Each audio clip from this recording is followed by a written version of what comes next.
warahmatullahi wabarakatuh. Waalaikumsalam warahmatullahi wabarakatuh.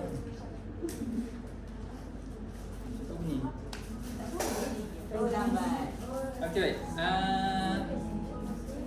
Untuk yang permulaan ni, korang pernah tak tahu ada satu tempat ni, dia time frame dia berbeza dengan kita kat sini. Macam kita setahun ada berapa bulan? 12. Tapi dekat sini setahun dia ada 8 bulan. 8 bulan dah kira setahun. Planet mana? Dekat mana? Siapa tahu agak? Dekat ni utara tu. Utara mana? Tak, dia dekat dulu dia dekat Malaysia je ada. Kat Malaysia ada satu tempat tu. Dia bukan satu tempat, dia banyak tempat. Tempat tu setahun ada 8 bulan. Satu sen tak kira. Siapa cakap? Macam mana tau? Okey, tempat sana dekat penjara. Satu tahun dikira 8 bulan sahaja. Siapa yang baru tahu? Sebab tak pernah masuk Sebab penjara. 8 bulan. Siapa boleh tahu? Dia tolak cuti. Dia tolak cuti. Dia tolak cuti apa yang banyak sangat sampai 3 bulan? Sampai 3 bulan tolak 4 bulan cuti. Setahun 4 bulan cuti. Kenapa? Sebab kalau campur cuti tak sampai pun 4 bulan kan. Tapi ditolak Sabtu Ahad. Sabtu Ahad tu tak kira. Maksudnya Sabtu Ahad tu kiranya dia kira cuti, jadi campur-campur semua 4 bulan lah, campur cuti umum semua kan. Jadi kalau seseorang tu dijatuhkan hukum contoh 3 tahun lah, 3 tahun. Jadi darat lah 8 bulan, darat 3 tahun berapa? 24 bulan lah. So sebenarnya dia dipenjarakan 2 tahun sahaja.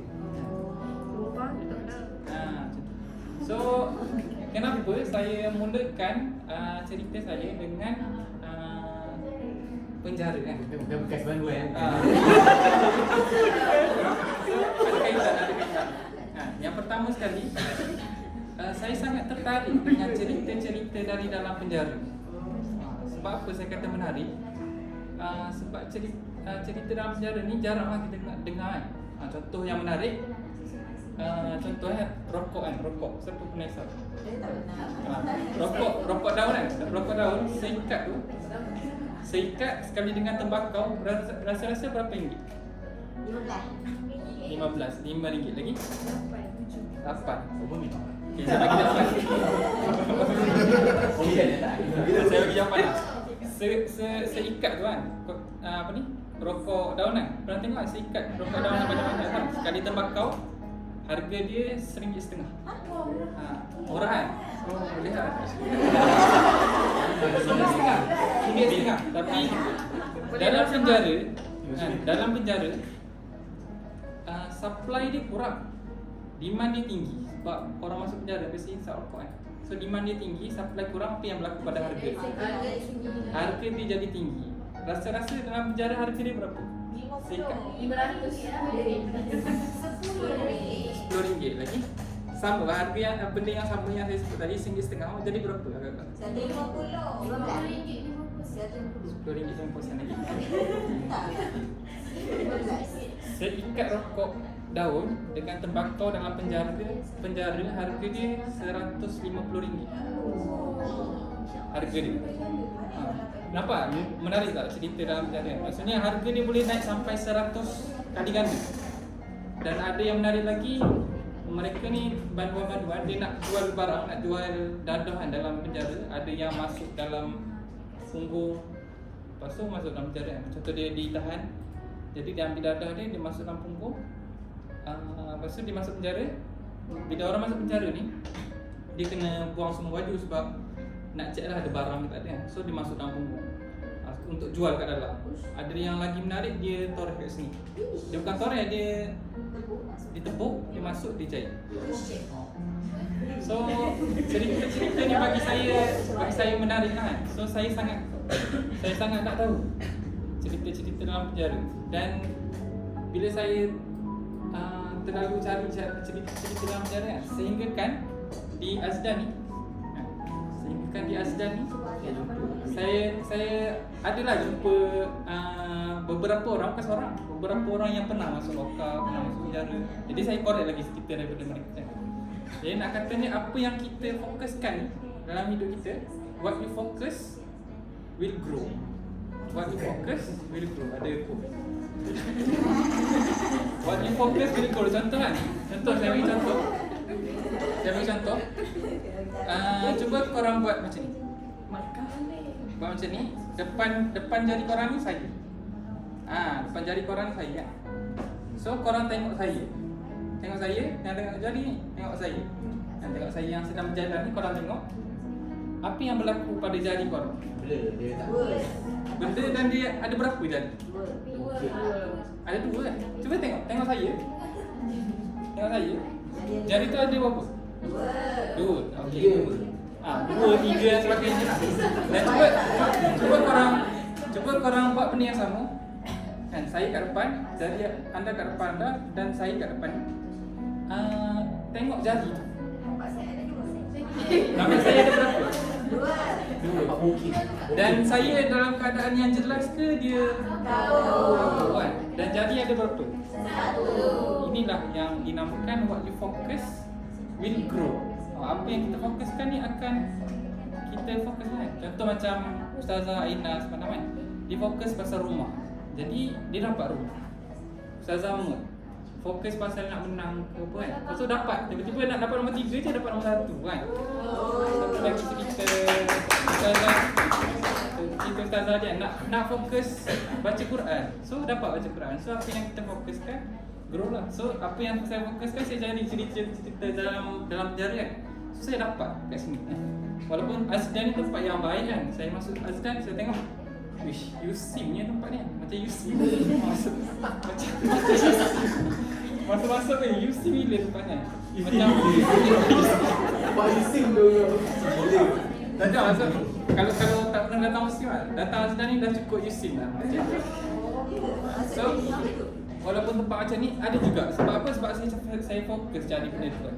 So itu yang pertama lah. Saya terlalu cari sangat cerita-cerita dalam sejarah. So saya jumpa.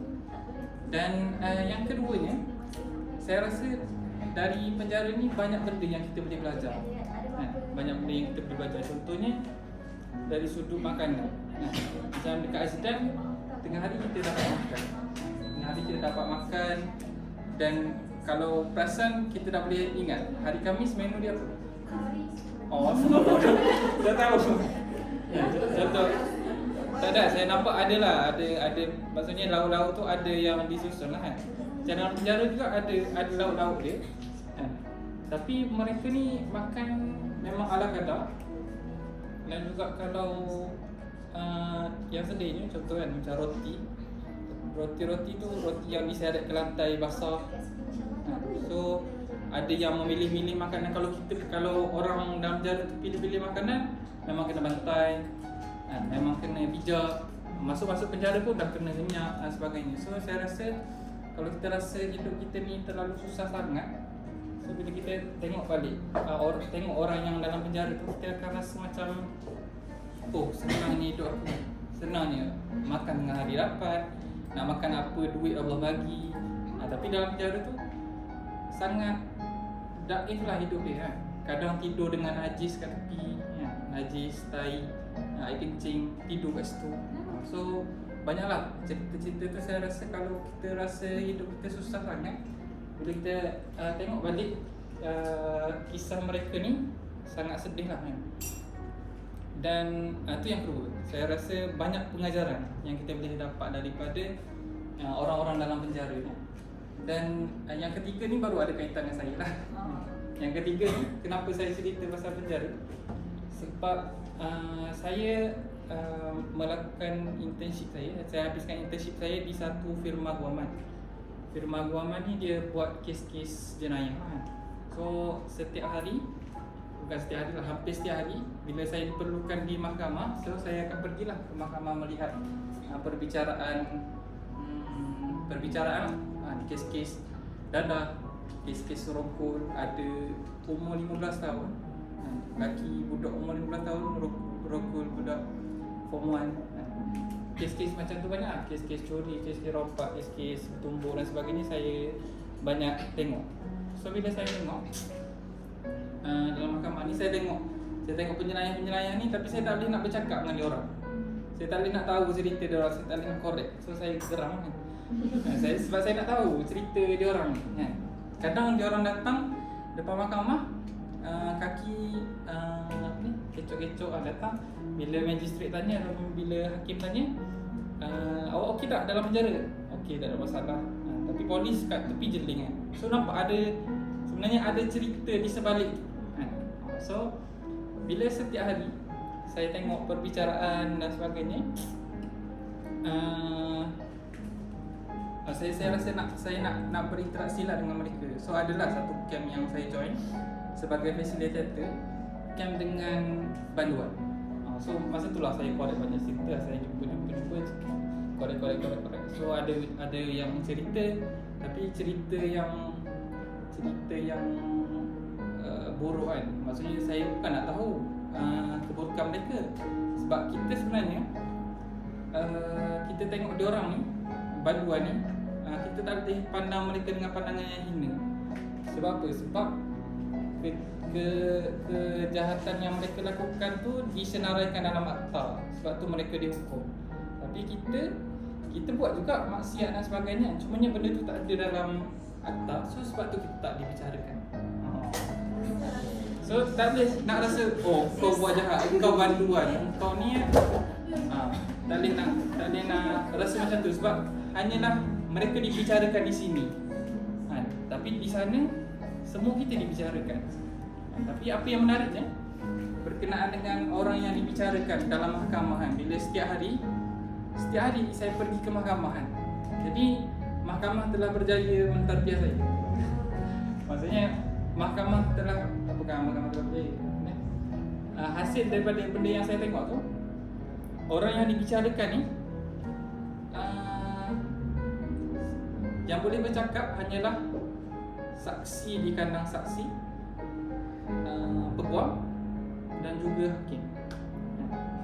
So orang yang bersalah ni, OKT, kita panggil OKT, orang yang kena tuduh. Dia tak bersalah lagi. Bila dia dihukum bersalah baru dikira bersalah. Tapi orang yang dibicarakan ni kita panggil OKT, orang yang kena tuduh. So OKT ni dia tak boleh nak bercakap. Kadang-kadang mulut dia seolah-olah ditutup. Contoh, ada cerminan kat sini. OKT duduk dalam ni, dalam kandang tertuduh lah. Kat sini ada cermin sebab COVID kan, so buat cermin lah. So kadang-kadang OKT tu sampai macam ni kan, macam saya tak buat ni dan sebagainya. Tapi hakim kata awak diam. Orang sekarang ni saksi yang akan cakap, lawyer dan juga saya je yang boleh bercakap. Orang lain semua diam. OKT pun semua kena diam, tak boleh cakap kan. Hari ni kau dibicarakan, diam je. Kau tengok je. So saksi ni boleh jadi fragile ataupun boleh jadi friendly witness kita panggil, ataupun witness yang saksi yang okey dengan OKT, ataupun saksi yang nak kenakan OKT ni. Contohnya kes dadah dia buat dengan member dia. Member dia jadi saksi barang dia. So biasanya lawyer akan pesan lah, awak janganlah lurus sangat, bantulah kawan awak ni, takkan awak nak bagi dia barang sikit je, penjara sampai 10 tahun.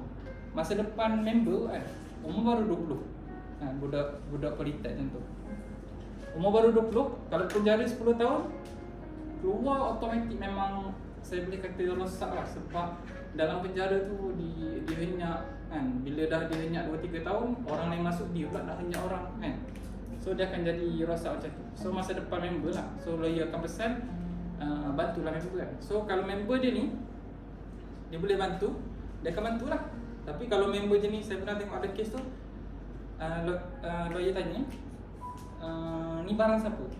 Barang dia lah yang dalam kandang tu duduk straight, maknanya depan member pun. Sebab dia dah fikir lepas ni member ni dah masuk penjara lah, tak jumpa dah.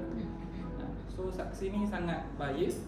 Lawyer akan cuba bantu, hakim akan tengok perbicaraan yang dikondak tu, dia akan tentukan lah. So benda ni bila saya tengok hari-hari, dia buatkan saya boleh simpulkan dengan satu ayat Quran. Ayat Quran di mana Allah sebut dalam surah Yasin. Allah sebut dalam surah Yasin, A'udzubillahi minasyaitonirrajim. Al-yawma nakhtimu ala afwahihim wa tukallimuna aydihim wa tashhadu arjuluhum bima kanu yaksibun. Hari di mana al-yawma nakhtimu ala, hari di mana kami tutup mulut mereka. Hari perbicaraan tu lah ditutup. Memang ditutup mulut, memang tak ingat cakap.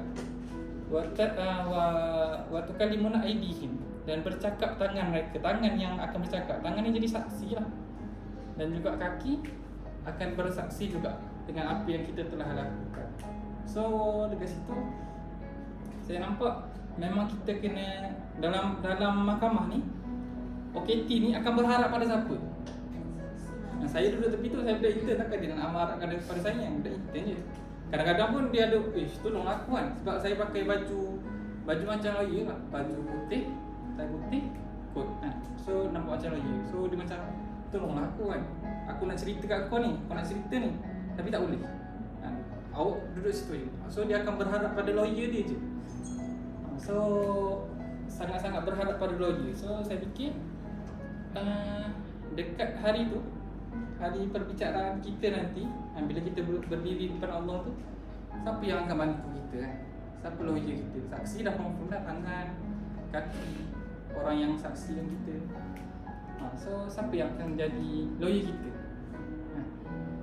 So saya tanya makcik-makcik dalam GCI kelas Ustaz Syafiqah yang saya ganti, saya tanya, nanti dekat perbicaraan tu siapa yang akan jadi saksi kita?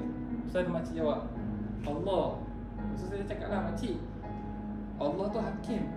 Allah akan jadi hakim pada hari itu, hakim perbicaraan. Yang akan bantu kita, so ada seorang makcik jawab, Al-Quran. Al-Quran yang akan jadi saksi kita. So Al-Quran ni akan jadi saksi. Dalam satu hadis disebut Quran ni ya'ti yaumal qiyamah li sahibiha, maksudnya untuk sahabat ni. Sahabat ni macam mana? Sahabat ni maksudnya kita kenal Bluetooth device has been disconnected. Bluetooth pairing success. Sahabat ni macam mana? Sahabat ni orang yang kita kenal ni, yang kita kenal, kita faham dia. So saya rasa memang saya kena lebih lagi dengan Quran. Hubungan kita tu dengan Quran kena lebih lagi. Bukan setakat kita baca, tapi kena faham. Kita kena faham dia ni macam mana dan sebagainya. Kita kena faham, kita kena ni, supaya dia boleh ya'ti yaumal qiyamah li sahibiha, untuk kita sebagai sahabat ni. So sebab itulah saya pilih jalan ke Azdan ni. Bila nampak iklan kan, saya rasa macam saya perlu banyak lagi belajar berkenaan dengan Quran dan perlu bersahabat dengan Quran. Macam itulah kisah kenapa saya ke sini kan. Bila orang tanya, sebab macam member saya lepas daripada intern, mereka akan proceed lah ke latihan sebagai peguam. Kita panggil chambering selama 9 bulan. 9 bulan ni mereka akan dilatih sebagai lawyer lah kan. So orang akan pelik lah kalau tanya member kos, mereka akan pelik lah, kenapa kau tak pergi chambering, kenapa tiba-tiba kau masuk bidang Quran kan. So bagi saya tak ada masalah dengan tu, sebab saya rasa saya memang kena cari Quran dulu kan. Sebab kita tak tahu kita nak mati bila kan. So sebelum saya further lagi lebih jauh, so saya rasa pentinglah untuk saya further dulu dalam bidang Al-Quran, insyaAllah. So insyaAllah itu sahaja. Wallahu a'lam. So insyaAllah saya jumpa terus kepada sahabat yang saya rasa nak tengok dia lagi jauh terbang daripada saya. Terima kasih. Silakan Farah.